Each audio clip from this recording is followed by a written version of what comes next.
Ladies and gentlemen, welcome to a brand new episode of the Word of the Day podcast, where useful words are pleasantly explained. My name is Jamie Silva. I am your host, and in today's episode, it should be no surprise that we've got another fun and interesting word to share with you all. So, if we're all ready, let's jump right in. Today's word is the adverb likewise. Merriam-Webster has not one, not two, but three definitions for this. First, in like manner. Second, in addition. And third, similarly so with me. Taking these in turn. The first meaning, in like manner, that might look something like this. My steak was undercooked and my asparagus likewise, so I left the restaurant a 2-star review on Yelp. Or perhaps, whenever I raised my hand to answer a question in class, my nemesis, Frankie Tompkins, would do likewise, because he's always trying to steal my thunder. The second sense of likewise, which is in addition, is actually pretty close to the words also, or to, as in T-O-O. So for example, Jacqueline was hungry and angry likewise. Consequently, she was hangry. And this, of course, just equates to Jacqueline was hungry and angry also, or she was hungry and angry too, or as well.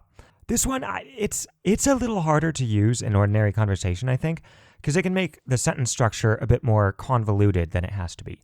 But it can add a nice flourish in a written setting, I think, especially if you are composing fiction. That brings us to the third definition, similarly so with me.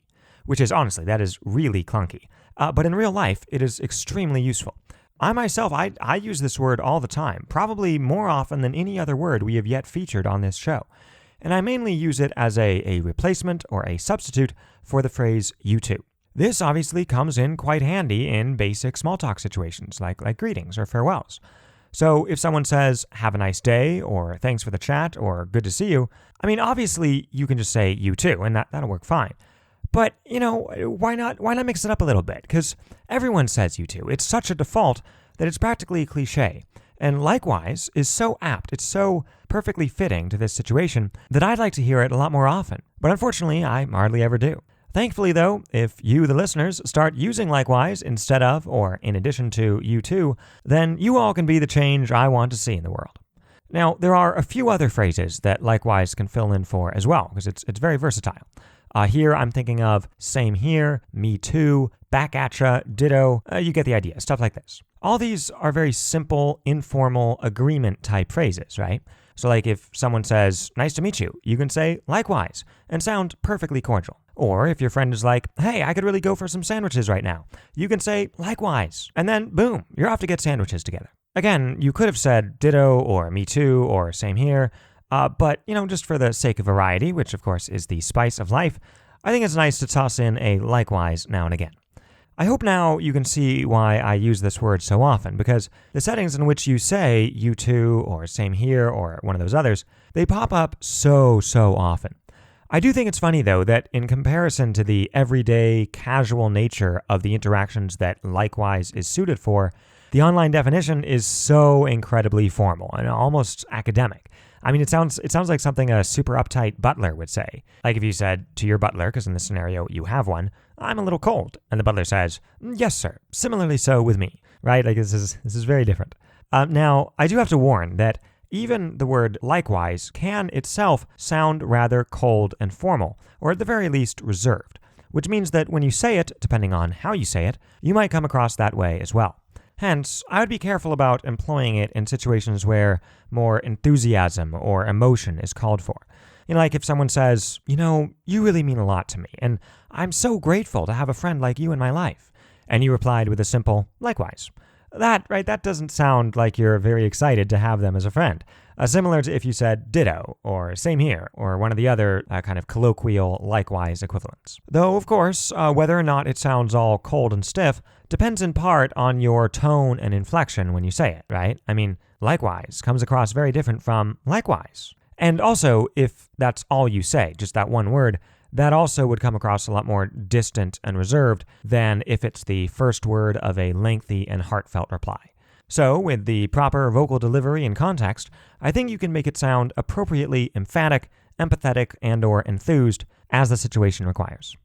Okay, next, let's get a couple examples of how this word might appear in everyday conversation or slightly advanced writing. Example number 1. I always try to compost all of my food scraps, said Chelsea to her friend Warner, fishing around in the trash for some stray peas that he had just scraped off his plate. All of them. I believe it's just the ecologically responsible thing to do. Oh, likewise, said Warner hastily. I totally agree, and I do the composting thing too at my house. I guess I think my hand must have slipped or something. I think that's how those peas got in there. Sorry about that. Example number 2. Have a nice flight, Jerome, said the gate agent. Likewise, said Jerome absent-mindedly before realizing his mistake. Oh, I mean, whenever you fly next. I mean, you're not on this flight, are you? No, of course you're not. Ha! Silly me. Well, goodbye. As he hurried down the gangway to his plane, Jerome thought to himself that it would be very handy in real life to be able to escape awkward situations by suddenly boarding a flight and never seeing the person you embarrassed yourself in front of again. Example number 3 comes from Pride and Prejudice by Jane Austen. Quote, when Jane and Elizabeth were alone, the former, who had been cautious in her praise of Mr. Bingley before, expressed to her sister just how very much she admired him. He is just what a young man ought to be, she said. Sensible, good-humored, lively, and I never saw such happy manners, so much ease, and with such perfect good breeding. He is also handsome, replied Elizabeth, which a young man ought likewise to be if he possibly can. His character is thereby complete. Unquote.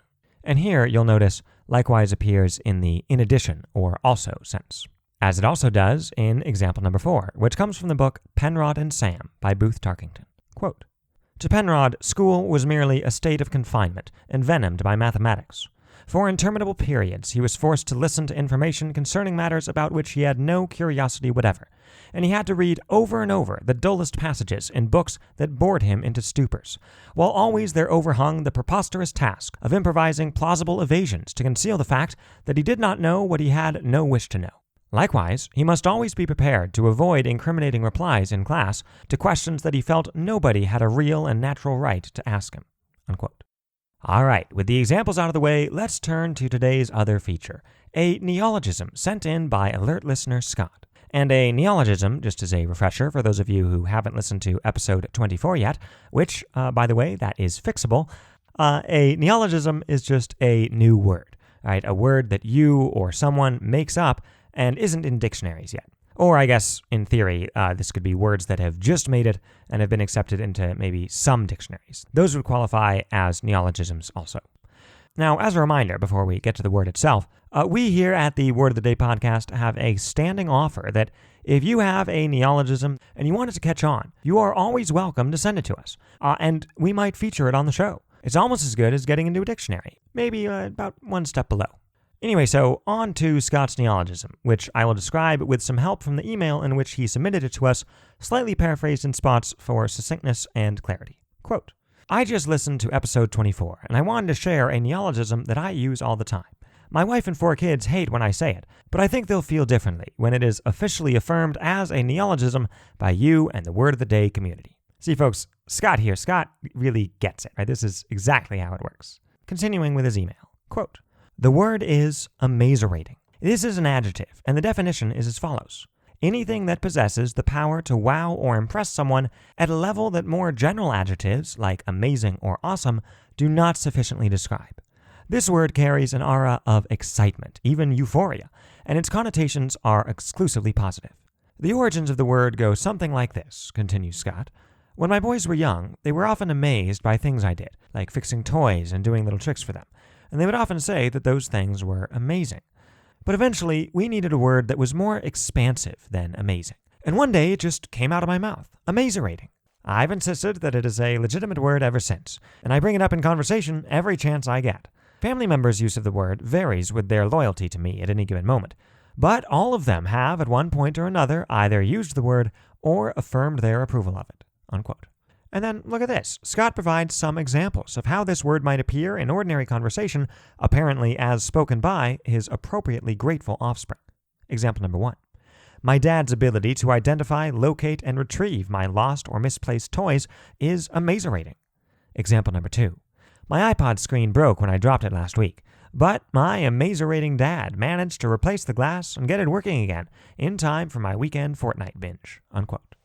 Now, there are unfortunately no examples of this word appearing in literature just yet because, it's a neologism. It's just brand new. But hey, maybe someday, with the help of the Word of the Day podcast. And on that subject, I asked Scott if his kids appreciated his having introduced them to this excellent neologism. His response hints at the complicated and difficult road those who coin new words often face in getting their neologisms the respect they deserve. Quote, "Are you kidding? My kids hate it when I use this word, and your interest in it has only exasperated them, as it has given a level of credibility to their dear old dad that he previously did not have. That being said, when my kids receive a compliment that employs the word, or they use it to describe their own actions or accomplishments in a way that rubs their superior talent in my face, then of course they are more than willing to use it." Unquote. Well, there you have it. An amazing word from an amazing Word of the Day listener. Thank you very much, Scott, and my best to your family. Alrighty, I think that'll about do it for today's show. If you ever want to be like Scott and get in touch with us, know that we are always delighted to hear from our listeners and, likewise, answer their questions. You can write us at wotdpodcast@gmail.com or find us on Facebook or Instagram. This has been another episode of the Word of the Day podcast, where useful words are pleasantly explained. I'm your host, Jamie Silva, saying so long from the RAV4 studios. We hope you have a great, or even better, and amazing rating, and we'll see you next time.